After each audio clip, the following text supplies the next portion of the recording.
Hello everyone, आपके अपने YouTube channel commerce etc में ढेर सारा स्वागत है। आज हम जानेंगे बिहार असिस्टेंट प्रोफेसर की इंटरव्यू शुरू कर दी गई है, जो काफ़ी लंबी समय से कोर्ट में यानी कि उच्च न्यायालय में इसका जो आदेश था रुका हुआ था। और कोटिवार विज्ञप्ति के पदों को लेकर जो सुधार किया गया है और सुधार होने के बाद में अब हर एक सब्जेक्ट का इंटरव्यू जिनका बाकी था उनका होने वाला है। तो आज हम जानेंगे कौन कौन से विषय का इंटरव्यू शुरू करने जा रही है आयोग, और उसमें क्या क्या इम्पोर्टेंट नोटिस है, आवश्यक सूचना है जिसको हर अभ्यर्थी को जानना जरूरी होता है जो इस फॉर्म को फिलअप किए हैं और आगे इंटरव्यू देने के लिए तैयार हैं। तो सबसे पहले हम आज देखेंगे 30/4/2024 का यह नोटिफिकेशन है, आवश्यक सूचना है जिसको जानेंगे और समझेंगे। आने वाले जो भी सब्जेक्ट हैं जैसे कॉमर्स हो गया और सभी सब्जेक्ट का इंटरव्यू बाकी है, उन सभी के लिए ठीक यही प्रोसेस रहेगा। तो इस प्रोसेस के लिए आप तैयार रहें और आगे इंटरव्यू के लिए जो भी डॉक्यूमेंट, जो भी महत्वपूर्ण कागजात चाहिए उनको भी आप तैयार रखें। तो इस नोटिफिकेशन से आप सीख लेंगे कि आगे हमें कैसे तैयार रहना है। तो इस नोटिफिकेशन में बताया गया है कि कुल जो ऑनलाइन आवेदन जो प्राप्त हुआ था 2384 आवेदन प्राप्त हुए थे, जिसमें से 243 ऐसे आवेदन का हार्ड कॉपी प्राप्त नहीं हुआ।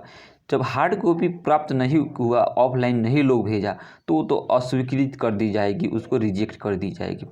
बचा 2141 आवेदन, तो उसमें का हार्ड कॉपी आवेदन प्राप्त हुआ और उस पर आयोग द्वारा समीक्षा की गई। और समीक्षा में यह पाया गया कि जैसे आप देखेंगे, वहाँ पे देखेंगे कि आप जमा किए होंगे तो आपका एक खुद के पास में एप्लीकेशन फॉर्म होगा, और एप्लीकेशन फॉर्म में आप देखेंगे अपना यूआईडी में देखेंगे कि आपका जो एक तरह से का रोल नंबर होता है, जैसे यहाँ पर लिखा है PUSO 5021 करके लिखा होगा। तो आप देखेंगे कि हमारा जो यहाँ पे आवेदन है स्वीकृत है या इसमें कुछ और इसमें मंगाया जा रहा है, उसको भेज देंगे तो आपका भी आवेदन स्वीकृत कर ली जाएगी। तो जिन अभ्यर्थियों के पास में इस तरह का समस्या देखने को मिलेगा उनको तुरंत यहाँ पे भेजने का काम किया जाना चाहिए, ताकि उनका जो फॉर्म है स्वीकृत कर ली जाए और आगे की प्रोसेस के लिए बढ़ा दी जाए। तो सबसे पहले हम देखेंगे कि यहाँ पे एक सेकेंड नंबर में रोल नंबर है। एक हम लोग जिस नोटिफिकेशन को देख रहे हैं एक गणित विषय का है, यानी मैथ विषय का है। तो जो लोग भी मैथ से अप्लाई किए होंगे उन लोग इसको ज़रूर देखिएगा, और इस नोटिफिकेशन से आप समझेंगे कि हमको जो डॉक्यूमेंट है, कागजात है, उसको यहाँ पे सबमिट कर देना चाहिए टाइम से पहले, ताकि आपका जो यहाँ पे आगे की प्रोसेस हो वो बढ़ा दी जाएगी। देखिए सेकंड में लिखा हुआ है कि PhD रजिस्ट्रेशन की तिथि का प्रमाण पत्र निर्धारित समय तक जमा करें। यानी कि ये जो आवेदक हैं इन्होंने अपना PhD में रजिस्ट्रेशन कराया है, PhD में कहीं ये इनरोल हुए हैं, तो उसका जो डेट इन्होंने एप्लीकेशन फॉर्म में दिया है उसका प्रमाण पत्र जमा नहीं किया है। तो वहीं आयोग द्वारा बताया जा रहा है कि आप अगर निर्धारित समय से पहले उसका रजिस्ट्रेशन का जो प्रमाण पत्र है अगर जमा कर देते हैं तो आपको आगे की प्रोसेस के लिए यानी कि इंटरव्यू के लिए कॉल किया जाएगा, अन्यथा आवेदन अस्वीकृत कर दी जाएगी।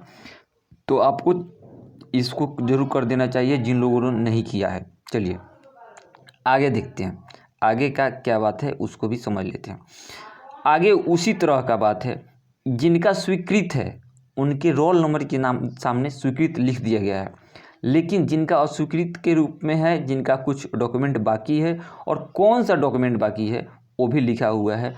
तो इसको भी जान लेते हैं। जैसे 6 नंबर पे जो अभ्यर्थी इनका लिखा है गया JRF अवार्ड लेटर निर्धारित समय से पहले जमा करें, तो इनका भी वही हाल है। तो हर जो कैंडिडेट जिनका कुछ ना कुछ डॉक्यूमेंट यहाँ पे बाकी है उनको ज़रूर यहाँ पे जमा कर देनी चाहिए समय से पहले। चलिए देखिए यहाँ पे इस तरह का देखा जाए तो बहुत सारा है, टोटल 96 पेज का है, बहुत रोल नंबर के सामने लिखा हुआ है। तो जिन अभ्यर्थियों का यहाँ पे कागजात नहीं जमा है उनको ज़रूर जमा कर देना चाहिए। मूल यहाँ पर लिखा हुआ है मैट्रिक का मूल या अंतिम प्रमाण पत्र जमा करें, क्योंकि आपके मूल आवेदन के साथ सिर्फ अंक पत्र सम्मिलित है। देखिए, हम लोग जानते हैं कि मार्कशीट केवल जमा कर देने से हमको लगता है सर्टिफिकेट जमा कर दिए, नहीं, उसका एक प्रोविजनल होता है, मूल प्रमाण पत्र होता है। जब तक आप उसको जमा नहीं करते हैं, जब तक उसमें आप अप्लाई नहीं करते लगाते हैं, तब तक समझिए कि वो ऑथेंटिक नहीं माना जाएगा। तो कहीं भी आप अप्लाई कर रहे हैं तो मूल प्रमाण पत्र के साथ में ज़रूर कीजिएगा, वो मैट्रिक की बात हो या इंटर या ग्रेजुएशन की बात हो, पीजी। तो इन सभी चीज़ों को ध्यान में रखते हुए हमने इस वीडियो को बनाया है। और आगे हम देखते हैं कि नीचे क्या क्या और नोटिफिकेशन है। ये सभी कैंडिडेट का लिस्ट है जो लोग इंटरव्यू देंगे आने वाले दिनों में, और जिनका सभी चीज़ सही रहेगा, सभी कुछ अच्छा रहेगा, यानी जो भी डॉक्यूमेंट सही सलामत जमा किए हैं, उन लोगों को अंतिम रूप से इंटरव्यू के लिए बुलाया जाएगा। और उसी में से कुछ लोगों का यहाँ पे सिलेक्शन होगा और आगे जाके अपना सहायक प्रोफेसर के रूप में उच्च शिक्षा में सेवा दे पाएंगे। चलिए देखते हैं, नीचे बहुत लंबा नोटिफिकेशन निकाला गया है, क्योंकि कैंडिडेट की संख्या कम तो है नहीं, बहुत सारे कैंडिडेट इसमें हैं। तो नीचे भी हम देख लेते हैं, कुछ नोट्स में दिया होगा, उसको भी आपको हम समझा देते हैं, ताकि इससे रिलेटेड कोई भी कन्फ्यूजन आपके पास नहीं रहे। 2000 कैंडिडेट इसमें बैठेंगे कम से कम इंटरव्यू में। ठीक उसी तरह ये हर एक सब्जेक्ट का निकाला जा रहा है। सबसे पहले तो इसके पहले निकाला गया था उर्दू का और मैथ का निकाला गया है। धीरे धीरे देखेंगे आप सभी सब्जेक्ट का निकाला जाएगा। 15-16 दिखाया जा रहा है। हम यूआईडी द्वारा विवरण की कान फिर वही है, हार्ड कॉपी समय से नहीं पहुंचा है इन लोग का। नीचे अभी जो हम चल रहा है, इन लोगों का हार्ड कॉपी नहीं पहुंचा है।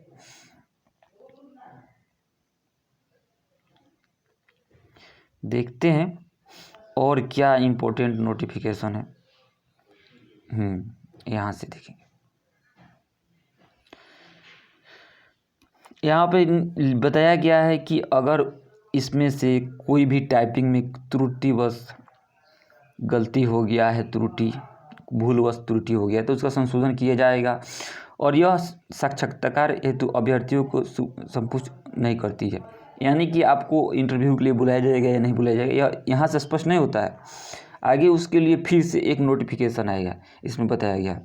और यहाँ पे पीएचडी रेगुलेशन की बात की गई है। 7 नंबर पे बताया गया, वैसे अभ्यर्थी जो आयोग द्वारा विषय तथा आयोग द्वारा निर्धारित समतुल्य विषय में नेट उत्तीर्ण नहीं है तथा पीएचडी कार्यक्रम के लिए विश्वविद्यालय यूजीसी रेगुलेशन 2009 के होने का पूर्वत पंजीकृत है, उन्हें विज्ञापन कंडिका 4.1 के आलोक में संबंधित विश्वविद्यालय के कुल सचिव तथा संकाय अध्यक्ष द्वारा सत्यापित पीएचडी उपाधि की 5 शर्तों को पूरा करने का प्रमाण पत्र ऑनलाइन आवेदन के साथ संकलन करना आवश्यक था। जिन अभ्यर्थियों ने पीएचडी उपाधि संबंधित उपरांत 5 बिंदुओं का प्रमाण पत्र आवेदन के साथ में संकलन किया है, उन्हें विज्ञापन की शर्तों के अनुसार अनुरक्षित किया गया है। साथ ही उन्हें उक्त प्रमाण पत्र समर्पित करने हेतु कोई अवसर प्रदान नहीं किया गया है। चलिए, यानी इसमें बताया गया है कि आपके पास अगर यूजीसी नेट नहीं है और आपने पीएचडी कर लिया है 2009 रेगुलेशन के अनुसार, तो आपको जो इसमें विज्ञापन कंडिका 4.1 था, उसके अनुसार 5 शर्तों को सत्यापित करा के आपको अपने जो डीन होते हैं वहाँ पे आपके कॉलेज यूनिवर्सिटी के, या डीन के साथ साथ जो आपके वीसी होते हैं, कुल सचिव बोला जाता है, तो इन दोनों आदमी से सत्यापित करा के अगर आपने जमा किया है तो आपके लिए इसमें दोबारा से जमा करने की ज़रूरी नहीं है, दोबारा से आपको अवसर यहाँ पे नहीं दिया गया है। ठीक है। अब 8 नंबर में वहीं आपका नाम से रिलेटेड है, क्रीमी लेयर जाति क्रीमी लेयर से है, एनसीएल आवेदन किया गया है, पिता के नाम अवश्य ये सब तो अनिवार्य रूप से आपको उपलब्ध कराना होगा। आपको मैं जो भी आप वहाँ पे डॉक्यूमेंट दिए हैं, जैसे ईडब्ल्यूएस बनाए होंगे, एनसीएल ओबीसी एनसीएल बनवाए होंगे, तो उन लोगों को वहाँ पे साक्ष्य के रूप में वो सर्टिफिकेट दिखाना होगा। यहाँ पे जो भी बताया गया है कि एनसीएल में केवल पुरुषों की शुल्क 225 रुपया रखा गया है, जो पदनाम सहित रखा गया है, उसको 15/5 से लेके 15/5/2024 के अपराह्न 5 बजे तक उपलब्ध कराना अनिवार्य होगा। यानी कि जो लोहार जाति से आते हैं, पहले उन लोगों को क्या किया था कि एससी में दी थी बिहार सरकार, और फिर उन्होंने क्या किया है कि उसको ओबीसी में डाल दिया, तो यानी ओबीसी एनसीएल में आ गए। तो उन लोगों के साथ थोड़ा सा प्रॉब्लम हो गया कि वो अप्लाई किए होंगे तो एससी कैटेगरी में अप्लाई किए होंगे, लेकिन अब वो ओबीसी एनसीएल में चले गए।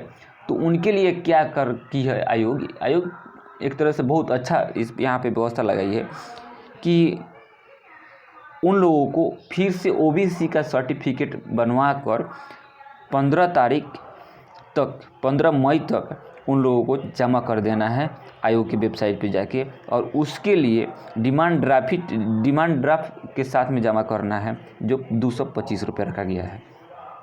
ये काफ़ी इम्पोर्टेंट न्यूज़ था एक तरह से। चलिए, हम आपको इतना नॉलेज ज्ञान इस वीडियो के माध्यम से दे रहे हैं, कहीं अगर आपको फ्रूटफुल लगा, कहीं इससे बेनिफिट मिला होगा तो हमारे चैनल को सब्सक्राइब कीजिएगा और ज़्यादा से ज़्यादा वीडियो को शेयर कीजिएगा, लाइक कीजिएगा। मिलते हैं फिर किसी नए विज्ञान नॉलेज ज्ञान के साथ, तब तक के लिए धन्यवाद।